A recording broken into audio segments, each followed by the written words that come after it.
আসসালামু আলাইকুম। আপনারা দেখতে পাচ্ছেন এখানে একটা কলম, শর্ট কলম, এটা ডালা হয়ে গিয়েছিল কিন্তু এটা ভাঙতে হচ্ছে। তো ভাইয়া কেমন আছেন? আলহামদুলিল্লাহ ভালো ভাইয়া। তো এটা ভাঙতেছেন কেন? এটা তো নতুন ডালছেন না? জি ভাইয়া।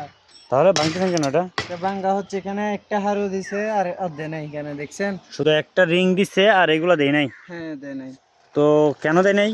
কেন দেয় নাই এটা তো মিস্ত্রি বলতে পারবে, তাই না? মিস্ত্রি বলতে পারো না? হ্যাঁ মিস্ত্রি তো হঠাৎ মিস্ত্রি ওকে বাগাই দেওয়া হয়েছে। পাকা দেওয়া হয়েছে। তো এরকম কোটি টাকার কাজ যে মালিকে করাচ্ছে, এটা কোটি টাকার উপরে ভাঙবে না?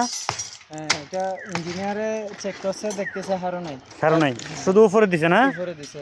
ও আচ্ছা আচ্ছা আচ্ছা, তাহলে ওকে বাগাই দেওয়া হয়েছে। হ্যাঁ তো এই কাজটা করাটা কি ওর ঠিক হয়েছে? এটা চরম অন্যায় হয়েছে। চরম অন্যায় হয়েছে না? ওরে তো জরিমানা করার দরকার ছিল, তাইলে ভালো হইতো, বুঝছো? হ্যাঁ, তাইলে নেক্সট টাইম আর কোনো কিছু তো আর সমস্যা নাই তো না? আর সমস্যা নেই। শুধু এটাতেই সমস্যা ছিল? এটাই। আচ্ছা ঠিক আছে, তাইলে তাইলে এরপর থেকে ভালো করে করবো আর কি। হ্যাঁ জি ঠিক আছে, তাহলে মিস্ত্রি তো তুমি না? জি, এখন আমি আছি আর কি। আচ্ছা আচ্ছা ঠিক আছে ঠিক আছে, তাহলে তোমার উপরে অনেক আশা আছে, সুন্দর করে করবা। হ্যাঁ জি ভাইয়া, ঠিক আছে, দোয়া করবেন। ইনশাল্লাহ ইনশাল্লাহ।